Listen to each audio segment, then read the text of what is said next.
কোরবানির সামনে এই উপলক্ষে ছেলেটা 30,000 টাকা পাঠাইছে, অথবা অন্যান্য বারের চাইতে 5,000 বেশি পাঠাইছে। ধরেন আগে পাঠাইতো সবসময় 30,000, যেহেতু কোরবানি এই জন্য পাঠাইছে 40,000।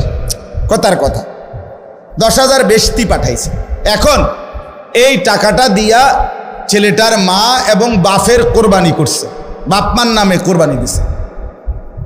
এখন ছেলেটা, তার কাছে তো টাকা আছে, তার তো এই শুধু 30,000 টাকা না, তার কাছে তো তার ব্যক্তিগত জমানো টাকা আছে। তো তার কাছে তো অবশ্যই 52,500 টাকার অতিরিক্ত টাকা তার কাছে ব্যাংকে হোক যেখানে হোক তার কাছে জমা আছে না? কথা বলেন না কেন? তাহলে এই ছেলেটার উপরে কোরবানি ওয়াজিব কিনা বলেন না? তো এখন তার যে বাংলাদেশে তার বাপমার নামে কোরবানি হলো, দিল, তো তাদের সোয়াব হইল, ঠিক আছে, তাদের কোরবানিও হয়েছে, কিন্তু এই ছেলের কোরবানি আদায় হয়েছে নি? কথা বলেন না কেন? তো এই 10 বছর ধরে ফোলাগা বিদেশ থেকে টাকা পাঠায়, বাপমার নামে কোরবানি হয়, তার কোরবানি সে তো গুনাহগারী থাইকা গেল, সে তো নাফরমানি থাইকা গেল।